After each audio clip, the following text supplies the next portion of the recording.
All right, good evening, everyone. Thank you for joining us for our 7:30 session tonight. Tonight we are doing Understanding the FYSA Tournament Process. I am here with Office Staff Member Jennifer Murphy and VP of VP of Player Development, Daragh Cullen. Sorry about that, Daragh. No so problem. both of these fine folks are going to be helping us navigate and understanding the FYSA tournament process. They're going to go into some of the new things that are happening and some of the updates that we're currently having for the upcoming year. So at this time, I'm going to switch it over to Jennifer, and please go ahead, take it live. Also, to let you guys know, this is being recorded for YouTube. So if you have any questions or need to ask a question, please filter it through the chat session on your right or raise your hand feature, and we'll be sure to address those as they come in. So at this time, Jennifer, I pass it over to you. Thank you, Jared. Thank you, everyone, for joining us this evening to talk about the understanding of the FYSA tournament process. This process is fairly lengthy and can be difficult at times, so we wanted to make sure that we kind of help you guys navigate through this, and especially as we start to make some changes for the better. So what we're going to do is we're going to go and start the slideshow. If you have questions when we get to a forms section, I'll ask if there are any questions before we advance to the next page. Once we get through the forms, then when any questions, if you could save those for the end, we'll open up questions at the very end. But don't hesitate to write a question in the chat. Jared's monitoring all the questions for Daragh and I, and we're going to get started. All righty, here we go. This is going to be our agenda tonight. We're going to talk about the tournament application packet overview. If some of you have any experience with submitting these tournament applications, they can be quite daunting. And so we're going to kind of go through it, and I'm going to try to do what I can to make it as easy as possible for you. Second thing that we're going to go through is tournament application forms. We're actually going to look at the specific forms, the main forms that must be included in the packets, whether you're doing a regional, national, or international tournament. Next, we're going to talk about the tournament application timeline. This will be once we return to normal, which should be here in the next 30 days or so.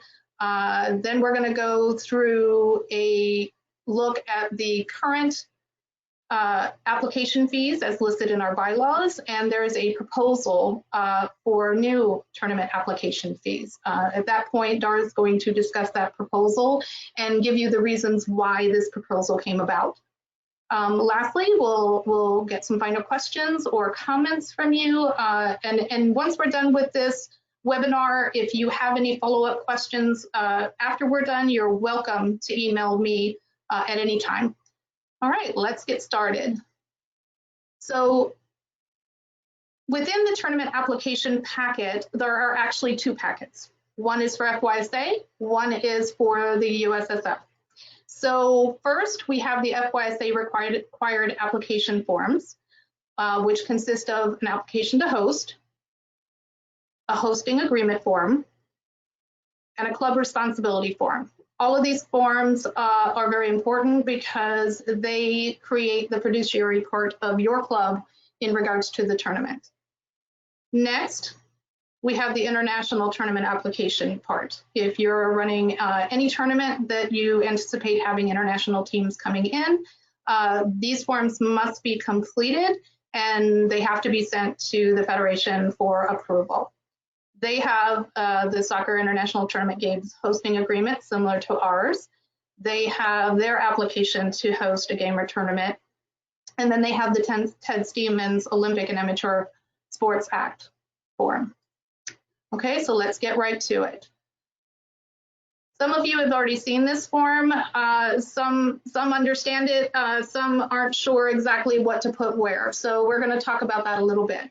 So this is the application to host. This is the main form that FYSA requires. And sometimes how it's filled out is where the problem comes in. So the biggest thing that we look for when we get these for review is we're looking for your tournament name, exactly how you're going to list your tournament on your website. We are looking for the exact URL or your website that you're going to run the tournament information through. On the hosting organization, we're looking for what your affiliate name is in FYSA. Some of you have changed your name along the way, but you've kept the old name. The name that goes here, your club name as listed as an affiliate with FYSA is the one that goes in the hosting organization line. Designated official of hosting organization. This has to be the club president. And I'll get to that when we get later on in the form. But it must be the club president on this line and his title and some kind of contact information for that person. The address would be your club address. We would be the state association. We want to know where your games are being located. If you have multiple fields, we want to know that in here as well. We want the dates of your tournaments. Let's see, and then a couple little cleanup information here as far as who is your director for the tournament. You can use the club address again and their contact information. This is usually the person that they're actually going to contact if they have any questions. When we get down into this group is where some people have a little bit of trouble. So this is where you want to list all the age groups in which you're going to have in your tournament. You want to make sure that, especially because we're changing over to another year, that you make sure you have the actual correct year that corresponds with that age group, because every year the birth chart changes. Types of teams accepted, you would refer to what we call the recommended definitions. It's on the flip side of this form and it's easy to follow, but that would be the code that you would put in for each of these age groups. You want to tell us if you're going to have boys and girls in both those age groups. You can check one or you can check both, whatever you have decided to do for your tournament. Roster sizes, those are pretty standard. You have to follow the roster size guidelines under FYSA. So just make sure you're following the proper guidelines. We have to make a lot of corrections to these quite a number of times. Number of guest players, however you're going to allow guest players, that's up to you. We just want to know what your rules are going to state. Length of games, that's also dictated by rules of play. So you want to make sure that you've got the correct length of games that corresponds with the correct age group in which you are listing on this page. Numbers of players on the field will also correspond with the age groups as listed. All of this information is basically what you've decided to do for your tournament. We don't get involved in this, but you do have to list it because we do want to know what you're doing for the tournament. Down here becomes very important. What you check is what type of tournament this gets put in for. A restricted tournament is more of a regional, localized tournament. It's only open to a region and not an entire nation. Unrestricted tournament, you will be inviting teams from all over the United States to attend your tournament. When you want to put in for international teams and turn this into an international tournament sanction, then you want to check this box because this tells us that you're intending on having international teams attend. If you're not sure what countries are going to be coming or attending, you can put to be determined on this form, but you later have to disclose it once we submit the application to the Federation, and we'll go over that again later. What you have to put on this line, which is the all U.S. soccer members, is you're going to put all USSF affiliates, and that'll pretty much cover you for what you're trying to do with a national-based tournament. When we get down to the end of this will be signed again by the club president. So their information will be here at the top, and then they will sign this form. This is the club responsibility form. This is also going to be signed by your club president. You can list the tournament director to act on the behalf of the president during the course of the tournament, but the club president must sign the club responsibility.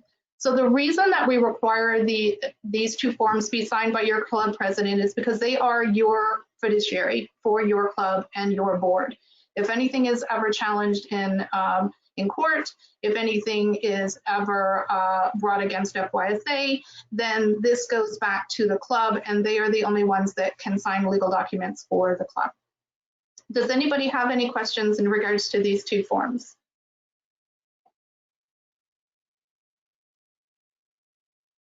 Yes, we do have one question. Okay. Sorry. It says number of guest players. Can the tournament determine the allowed number of players?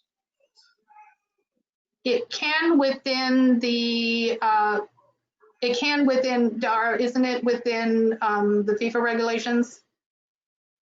Or can they have the number of guest players?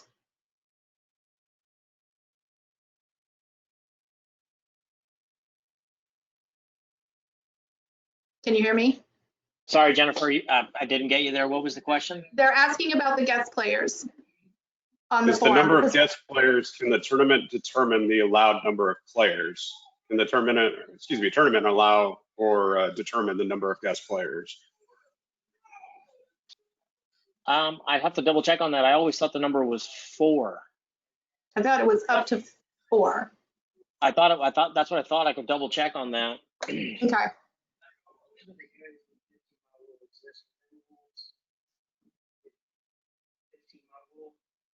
Okay. Yeah, those are the only questions right now, so we're good. So the next form we're going to go over is the tournament or games hosting agreement. Again, this will be filled out with your hosting organization. You need to include the referee assigner that you'll be using for your tournament. And then this is the second part of the form.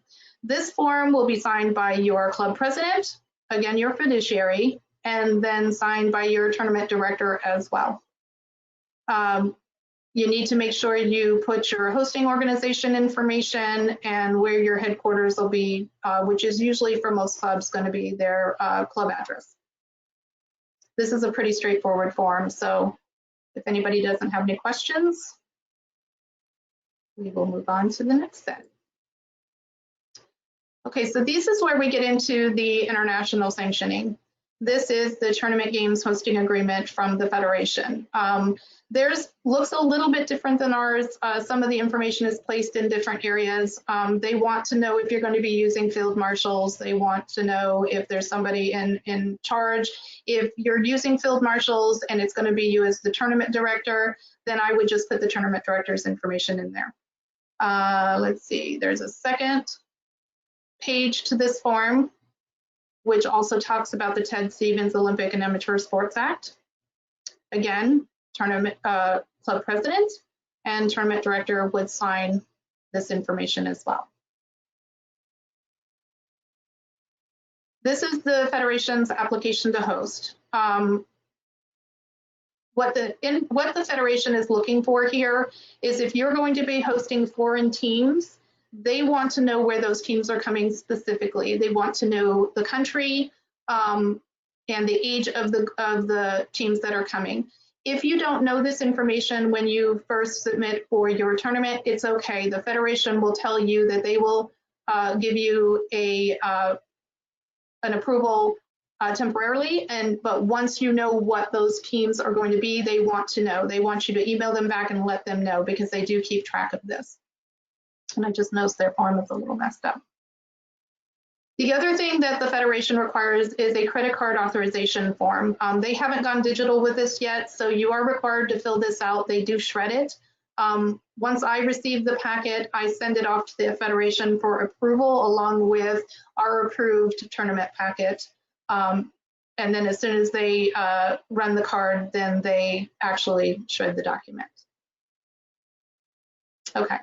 So some of the additional required documents for the tournament packet are your tournament rules. One of the things that has taken such a long time to get through the sanctioning process of all the tournaments is the tournament rules. There's requirements that have to be included in the rules, and not everybody writes their rules in the same format or places things in the same area. So often I end up having to read everybody's entire tournament rule booklet before I can get through the process. So we have a tournament rules template that we can give you if you need it. I believe that we have it on the website, don't we, Jared? Yes, it should be under the tournament tab. I think it is. Yeah, all that info should be other documents. Yeah, so yes. if you need help creating a tournament rule packet, then you can use the template. It's got some good information in there and it's a good guide. Of course, you're going to tailor it to your specific tournament, you know, whether it's a regional, national, or international. Next, to kind of take care of the issue that I was talking about up here in the tournament rules, I figured out a way to maybe try to get through not having to look directly through everybody's rules. So what we're going to do is we're coming up with what's called an FYSA tournament certification of compliance. So it'll be a new form that will be added to the packet. And what that form will have is everything that I normally look for in the tournament rules. You have to have the heading guidelines. You have to have the concussion policy in there. You have to have the discipline rules in there and the code of conduct rules. So there are certain things that must be in everybody's rules. And so in thinking it through, it seemed like it might be a better idea to put it all on one document. And that way, when your club president signs off on the certification of compliance, they're certifying that they are including everything in the tournament rules so that I don't have to go and check. Next would be your tournament application fee. Let me go back. Fee payment. So I created a new Got Soccer form submission. At the time that your tournament is approved, you'll be given a link to pay the application fee.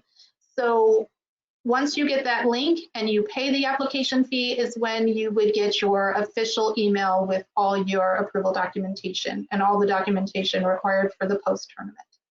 So this is a new form submission. We started using it. I think it started it in April. It's gone really well, and it's a much easier way than accepting payments from you guys. And we don't like the idea of holding on to any kind of credit card information. So that's the next step. If you've never heard it or you've never held a tournament before and you're just going to start with a fresh tournament, you will be required to put down a $2,500 tournament bond. That bond is held until I think it's within or after 30 days of your tournament, as long as we have not had any issues with the tournament, that you've turned in all your required post-tournament documentation and such, then you will get that bond back. If you haven't held a tournament within, I believe it's 12 months, according to the bylaws, you have to pay that bond again. If you're holding a tournament every year, you hold several tournaments during the year, then and you've already done the bond in the original year that you did your first one, then you're good. You're just paying for the tournament fees. Tournament field declarations. That's another Got Soccer form submission. So you have to go in for each tournament and declare your field.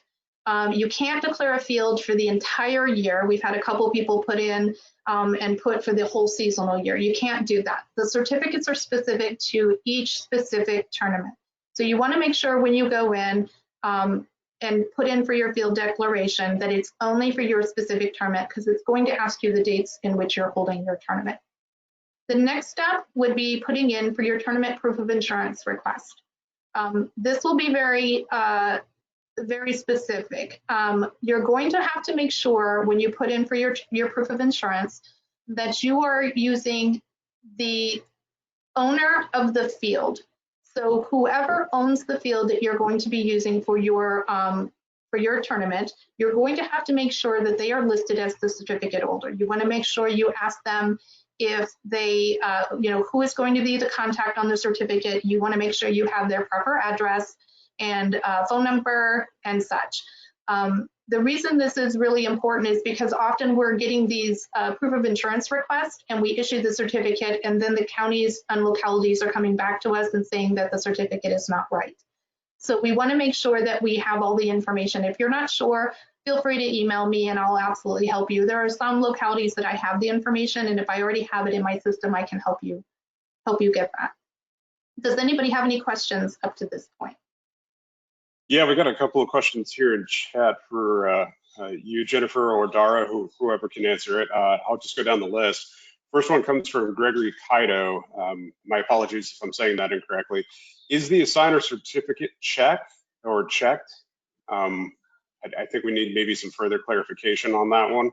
I'll circle back to it. Next one, does this excuse me, do these forms need to be filled out every year? I would imagine that'd be for every tournament. Can you maybe expand upon that just a little bit, Jennifer? Yes, every year, every tournament, you have to fill out these forms. It's considered a standalone application, and it's only good in the seasonal year in which you're holding your tournament. Okay, the next one comes from Julie. Why do they need to know if it's a paid or non-paid gate? I'm assuming that's with information to USSF or USU Soccer? Yes. To be honest, I don't know. There are some things in their form. I believe that's in their form, and I'm not sure why they're asking that. It may go to some of their rules, but I absolutely don't. I can look into it and get back to you. If you want to email me, I can get an answer for you. Okay, and last one comes from Gregory again.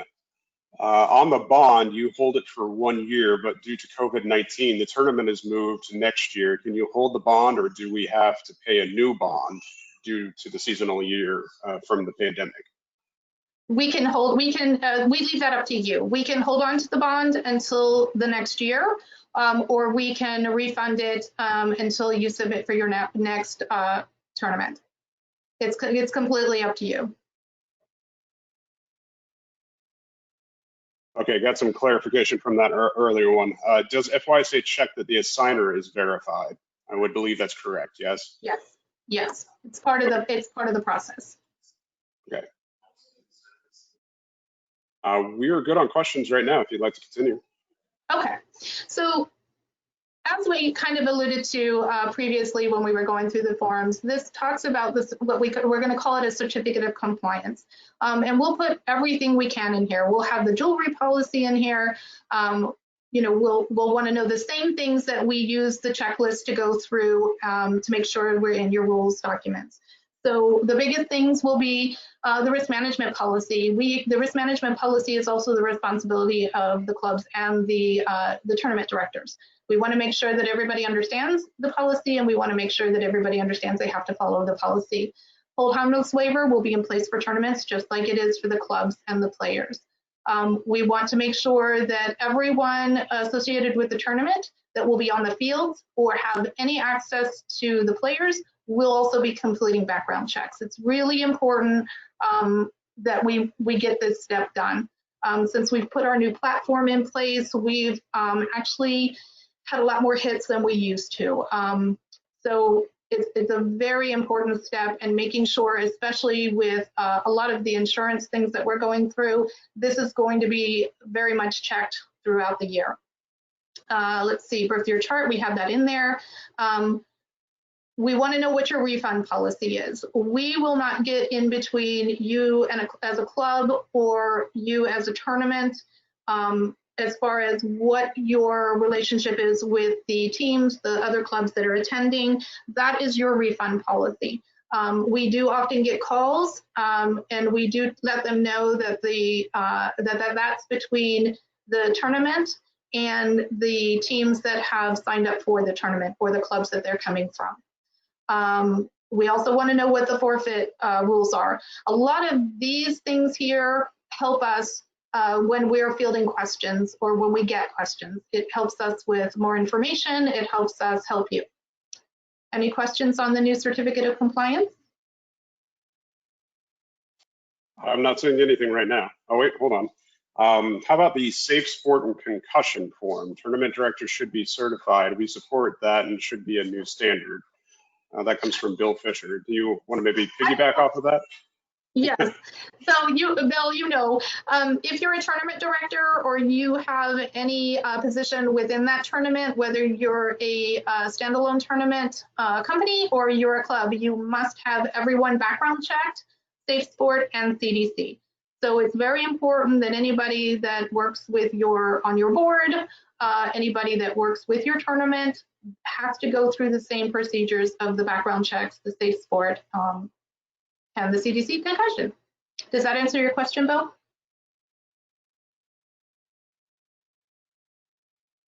He says yes, we're good. Okay. Okay, so this is the most important part. This is the timeline for submission to approval.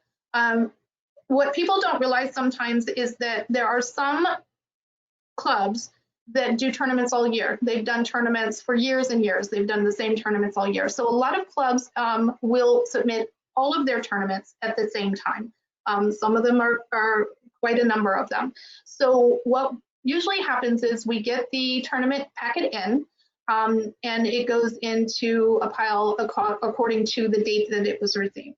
Under normal circumstances, the application packet is submitted, we receive it, it can be emailed, it can be sent in the mail, and we'll talk about in a minute a new process that we're initiating.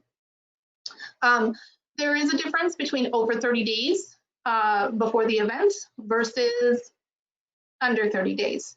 That will go to your fees. If you're submitting a tournament under 30 days before the event, that means that we have to do a little bit more work quicker to get that tournament sanctioned. So that does have an increase in the fee. The next thing that we're going to be requiring, now this step has changed because in the past you would get your sanctioning and then submit your proof of insurance request. Now you're going to have to do it as part of the application process. So once you submit your tournament application, we want you to go in and submit for your proof of insurance. It's not submitted or approved until your tournament packet has been completed and approved. So once we get to the stamping process and we're getting ready to put it on the website, then we would go in and approve your insurance certificate, your COI. So this step is a new step, but I think it'll streamline the process a little bit more. The next step is if you're an international tournament. This is where the process is going to change a little bit. International tournament sanctioning has to be done after we've done our tournament approval, but we can't finalize our sanctioning or put it on our website or issue your proof of insurance until the federation signs off on their part of the documents. So usually what happens is I get to a point where I've approved the tournament, the FYSA part of the packet is correct. I send everything off to the federation because they want to see what was submitted for FYSA. So I send everything off to them, including the payment form. And then they get back to me. Usually that process can take a week or so. So usually if you're going to do an international tournament, I really advise that you get it in well over 30 days because it depends on what's going on with the federation. They could take a week, they could take 2 weeks. I've seen it both ways.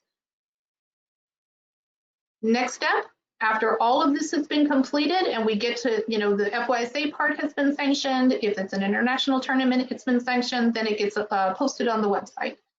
And that's once you get the proof of insurance approval through your email, whoever the agent of record is, and once you see it posted to the website, it's been finalized. But by the time it gets posted to the website, you've gotten what's called your approval letter. It comes in the form of an email, and it comes with all the required documentation that you are required to submit post-tournament. It has templates in there for you. It talks about red card submissions. And that pretty much gives you everything that you need once you've completed your tournament. The important thing to note is if you have a tournament and you don't have any red cards, you still have to fill out the red card report and submit it. You can simply put no red cards issued. But it's important because we track all the red card reports, and it's good to know if you have not had issues with your tournament. Okay, so this is another improvement that we've been working on.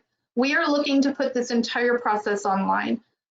We are trying to get it to a point where all you have to do is go online. You can actually fill out all the forms. You can submit all your payments. And essentially, you can have everything done online. Upload your documents, your required documents, everything. We're hoping to have this done and in place by the fall of 2020. I've spent a lot of time on this recently talking to several programmers and making sure that we can have everything that we need online so that nothing gets missed. Anybody have any questions at this point? Nothing in the chat right now. Okay. So now I'm going to turn it over to Daragh. He's going to talk about a proposed change to the tournament fees.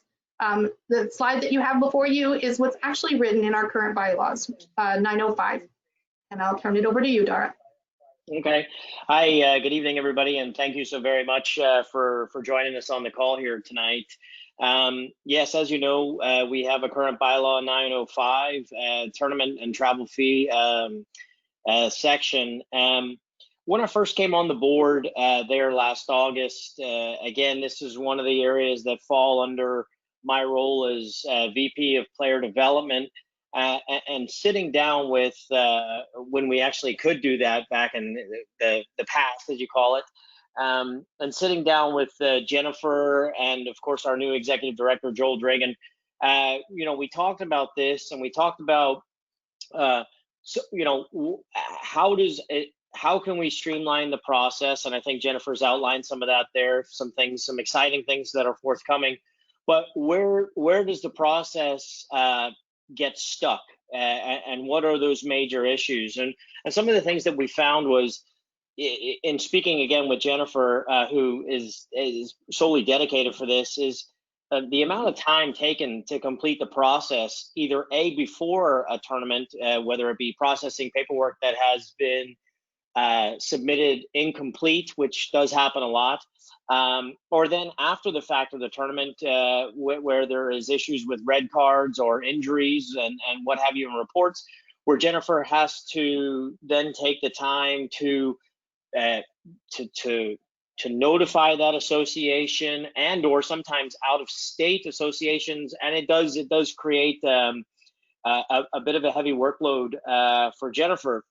So again, there is a submission there which will be voted on by the membership at the AGM on August 9th. And I think the rationale behind this is not only what I just stated there with regards to the workload for Jennifer and the time that it takes, and her, instead of us, we essentially don't want to almost just like rubber stamp these things. We want to make sure it's right. We want to make sure that everything you're doing, we want to support you in your efforts. But I think the main justification is raising the tournament fees is also our insurance, which is paramount. FYSA extends our insurance policies to these tournaments when they sanction with us. The exposure that we take on is not equitable to the fees that we currently collect. The proposed change would offset the liability. From a staff perspective, the time investment to sanction a tournament is not reflective to the income that we bring in on the tournament. So again, it's we had to look. We've taken a step back. We've looked at this, but we definitely feel that this is the way forward to make. If FYSA is going to sanction these events, then this is what needs to happen. Thank you, Daragh. One thing I'll add is that one of the things that has come up during our insurance renewal is tournaments. It's an area that I spent pretty much a whole day on answering questions for several carriers. They are focused on the tournaments as part of the renewal process. So they did ask a lot of questions. There were a lot of questions about exposure and such. So in looking this over, it helps with the increase in the insurance costs. So this will be proposed at the AGM next month, actually, a couple weeks. So look it over. It'll be online. It'll be in the webinar, and ask any questions in advance if you have them. Okay. At this time, we'd like to open it up to questions. Jared will monitor the questions. Sure. Just to kind of piggyback off of the electronic platform that you were discussing earlier, Jennifer, question coming in from Billy Riviera. Hi, Billy. Says, has FYSA had any dialogue on using software systems like game officials or arbiter to pay referees electronically instead of paying on the field? Is that something you have all discussed as a possibility to install into the tournament requirements moving forward? Yes, Billy, that is on the list of things to look into further.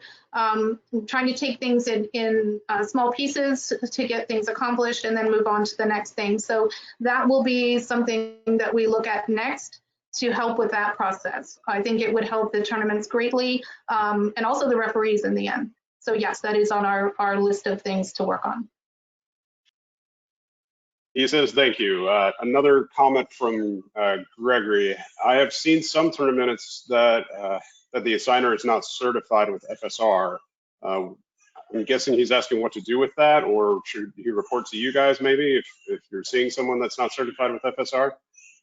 Yeah, so the important part of that is to make sure that the tournament is sanctioned by us, FYSA. If not, then if they're running it under another affiliation, then I would check with that affiliation's rules. But yes, if they are sanctioned as an FYSA tournament, then yes, you would have to notify us and let us know, your concern, and we will look into it. Thank you. Got another question from Bill Fisher. Are tournaments required to have certified trainers on site? If so, we support having such a standard.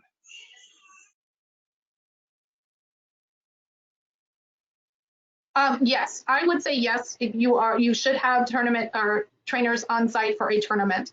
It's a big part of the insurance questions that I was answering earlier. So we encourage you absolutely to have trainers on site.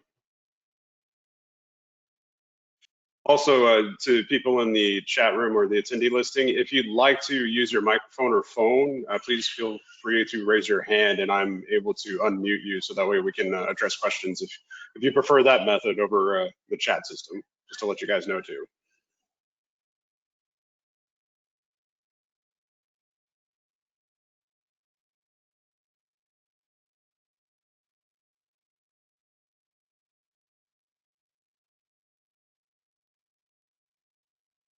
Okay. Okay. I'm not seeing any hand raising or additional questions. So Jennifer, Okay. I believe we are all done. Yeah, I want to thank everybody for attending. If you have any questions whatsoever, feel free to contact me at the email address I've listed on the screen. It's the best way to get a hold of me right now because we are working remotely still. I do call into the office and check my voicemail every other day. But if you're really looking to get a hold and get an answer fairly quickly, that's the easiest way to get a hold of me. Also, I have supplied me, Daragh, and Jennifer's email just in case in the chat box there. So if you guys see it or need to contact us for anything, we are working remotely, as Jennifer alluded to, but we will follow up with you no matter what. So, thank you, everybody, for joining tonight. Good night, everybody. Thank you. Stay safe. Good night. Thank you very much, guys. Take care. See you guys. Thank you, Jared. Thank you, Jennifer.